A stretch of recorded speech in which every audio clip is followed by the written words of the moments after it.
U.S. military shoots down another object, this time over Lake Huron, making this the fourth shoot-down in about 1 week. Joining us now is Lucas Tomlinson with the latest. Lucas.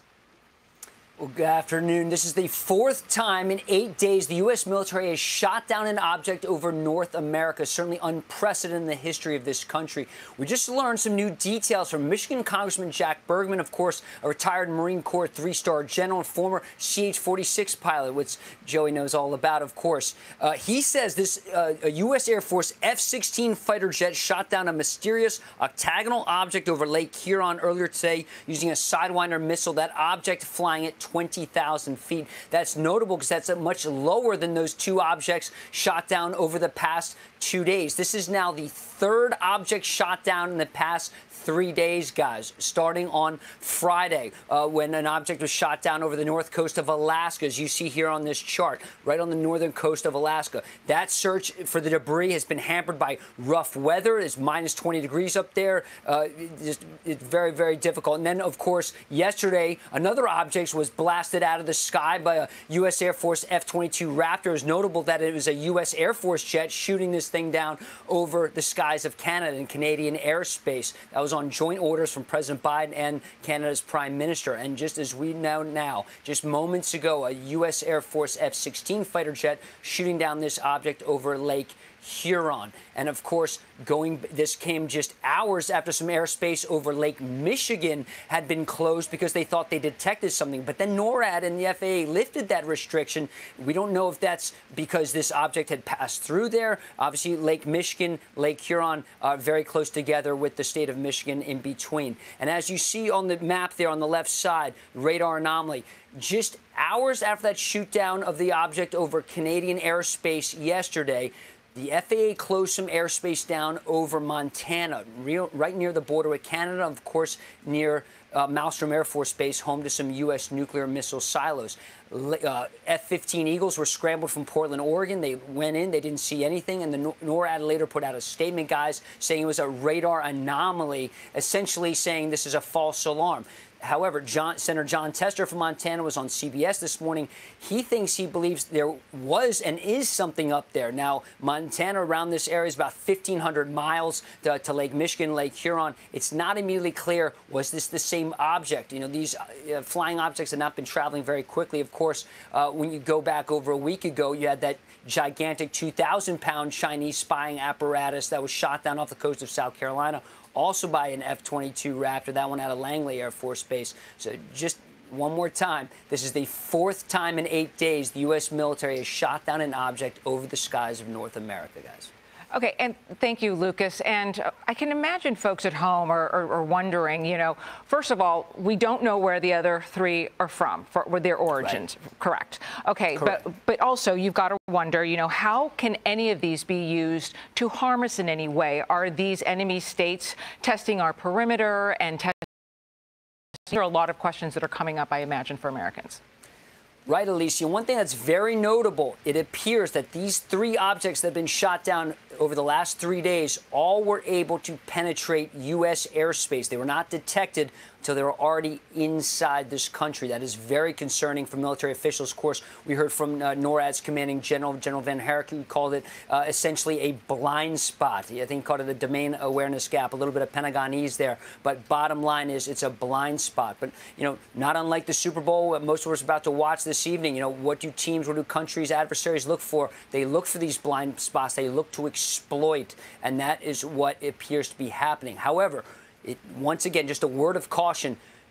Top officials at the Pentagon, here at the White House, we heard from Canada's defense minister last night in Ottawa. She said we do not know the origin of any of these objects. The object shot down over Canada yesterday, the object Huron, and certainly that object shot down off the north coast of Alaska on Friday. Lucas, what we don't know is driving the questions we have. Obviously, it's driving our curiosity, our imagination. Our minds are going everywhere, and hopefully we're going to get more information soon. One thing that I'm doing my own research and looking at a report or an update from Jennifer Griffin is basically the idea that we have universities that put balloons of observation. I want to say weather balloon, but even more than that. We have universities that do that, corporations that do that, local municipalities and their weather service that do that. Is the Pentagon doing anything to cross-reference these before they shoot them down? Are they looking into where they could be from a friendly place before they shoot them down? Is there any system in place that tracks those types of objects in the sky? One of the comments that Jennifer gave us was one of the senior Pentagon officials said there's trash all in the sky. Right, Joe. And of course, you remember your time in the Marine Corps. You know, you are very careful what you shoot at. You look at what the target is, what's also behind it. There's no question. This is why the Pentagon, NORAD, are scrambling fighter jets to get a visual ID before opening fire. These aren't just shooting down, targets beyond visual range. It's why they're using these AIM-9 Sidewinders. That's a heat-seeking missile. You got to be in short range to use them, and that's why they're being studied for hours. In the case of that gigantic spy balloon that traveled across the United States on that week-long odyssey, of course, they took a lot of time to observe it. But certainly these three objects, they all appear to be a little bit different, however. We heard from Senate Majority Leader Chuck Schumer, of course, a member of the Gang of Eight. He is privy to some of the nation's closest held secrets. He called the objects, certainly the one over Canada, shot down a balloon. U.S. officials have told Fox in the past 24 hours the object shot down over Canada was this small metallic balloon, and it was tethered to a small payload. Friday, we heard from John Kirby at the podium here at the White House, who said the object was the size of a small car, certainly much smaller than what was called a giant 2,000-pound Chinese spy apparatus that was the size of 3 school buses. But back to your question, Joey, there's no question visual ID is happening. Of course, you have things like IFF, radar. From a weather balloon, you're not going to get IFF, of course. It's unmanned. They don't even file a flight plan. I mean, they might do a notice to airmen, launch those things. But officials tell me it'd be very difficult to think that the U.S. military is just blasting weather balloons out of the sky with $500,000 Sidewinder missiles. I mean, that's absolutely fair. Right now, we just don't know. They're telling me that we have pictures now of, I believe this is the plane going over Lake Huron, the plane that responded to that balloon or that object.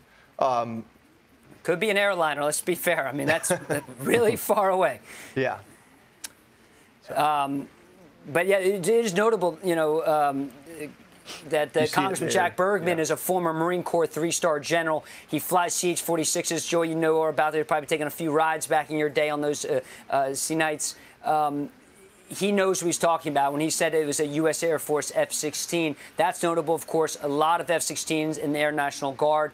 Yesterday, you had F-15 Eagles scrambling from Portland to respond to that, what seemingly was a false alarm over Montana. However, you don't have to do a basic dead reckoning to know that, if something is traveling east and it was spotted over Montana last night, this could very well be that same object. We don't know. We do know that Senator John Tester this morning was pretty testy on CBS saying he thought an object was up there. He didn't buy the radar anomaly excuse from NORAD.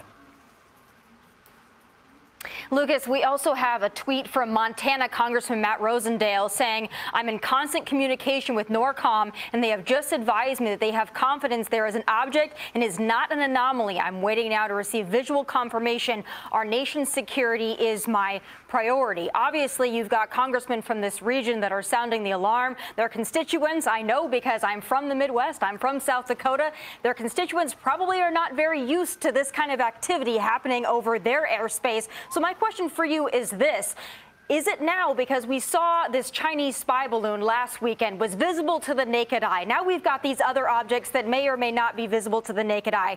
What is the likelihood that there have been objects like this flying over our airspace, penetrating our airspace for a long time, and now the American government is just on high alert for these kind of objects?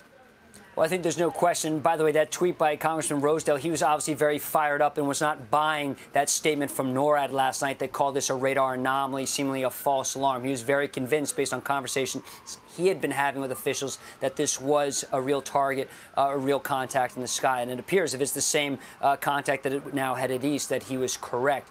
Back to what you're saying, Tommy, about spotting these on radar. I've been told we have sound from Senator Tester. Let's all have a listen.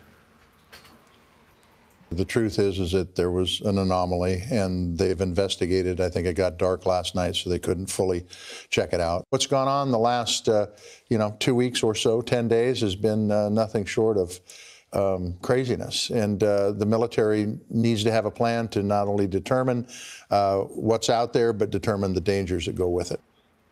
So Senator Tester was obviously a little fired up there, saying he was very convinced something in the sky. It's also notable, though, when he says it got dark out. I mean, that's just not how the U.S. military works. In fact, the U.S. military, it sometimes works best at night.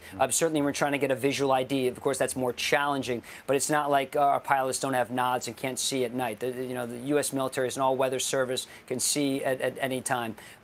Just bottom line is, once again, this is the fourth time in 8 days the U.S. military shot down an object over North America. Tommy, going back to your question about why these aren't being spotted, I was thinking about it the other day, and I was thinking about a little analogy that it's almost like looking for emails in your inbox. If I told you to look for something in your inbox and you just count it, you spend hours, maybe days, trying to find certain emails. But if you have a keyword search, it's easier to find those emails. I think a very similar thing right now going with the radar picture. Right now, the Pentagon has collected a lot of data from these objects, from that giant Chinese spy craft, and they've gone back into the systems because, of course, all this radar data is stored, just like civilian satellite companies like Planet or Maxar. They'll keep all that stuff. They have to. The Pentagon's the same way, NORAD. So what they're doing is going back in time and seeing, do we think we ever heard or saw this? That's where it's coming from. That's why when they said this happened during the Trump administration, you heard from President Trump and all his top aides say, we don't remember this. That's because they didn't know. Many people in the Pentagon didn't know. And frankly, a lot of these discoveries were dismissed. Officials have come clean with that, saying they did not rise to the level. Some military pilots saying, look at those Tic-Tac videos, not TikTok, Tic-Tac from USS Nimitz. Remember those UFOs that were seen buzzing around, the heads-up display from those Navy pilots? Remember they're saying, this is going so fast. Whoa, can't believe it. There's a chance this is what could be a very similar craft. We just don't know the origin over these last three objects. But just remember, U.S. spy satellites for years, they're not looking for small, slow balloons. U.S. military spy satellites, IR-birds in particular, they're looking for missile launches in North Korea. They're looking at aircraft troop movements, China, North Korea, Russia, of course, over Ukraine. That's what spy satellites are doing. They're looking at a lot of stationary objects or missile launchers. And because they have that data in the systems, if it's like a large explosion, how much orange flame is there? That's how they identify. When these North Korean missiles go up, within seconds, minutes, you get those statements out of the Pentagon. They even know what class is it, KN-23, KN-24. I don't want to get into the weeds of North Korean ballistic missiles here, but that's how they know, is it an ICBM? They see them rolling out of like the closet, the storage, and all that. Anyway, I digress. Going on a little long here. Lucas, quick question, quick answer. The administration's messaging to this point has been reactive, defensive, and inconsistent. The president is spending a rare weekend at the White House. He hosted that black tie event for America's governors. Can we expect to hear from him, or has the White House already called a lid on the day, indicating that we will not be hearing from the commander-in-chief, given this breaking news? That's right, Joe. President Biden's right here behind me. He's in residence here at the White House, and he had, by all counts, a lovely dinner at the White House last night. Black tie affair. Everybody had their dinner jacket on, hosting the nation's governors. Obviously, not everyone attended. Governor Ron DeSantis, Governor Sarah Huckabee Sanders did not attend. There was a musical guest, country star Brad Paisley. Of course, all that was going down. The FAA was closing airspace over Montana, and those Eagles had scrambled from Portland, trying to figure out, was there another object over the skies of Montana. Of course, that was only hours after that object was shot down over Canadian airspace. It was very notable yesterday, though, Joe, a little digression here, but I think we have some time to fill, it was a Canadian defense minister taking the lead. Canada was taking the lead yesterday. It was very clear that the White House, the Pentagon, you weren't going to hear officials. We heard about a phone call. Defense Secretary Lloyd Austin is part. Otherwise, the Canadians took the lead, although it was very notable. It was a U.S. Air Force fighter jet that shot down that object in Canadian airspace. Lucas Tomlinson, thank you so much for breaking all this down for us. A great job. Lucas Tomlinson at the White House. We'll get back to you as news warrants. Hey, Sean.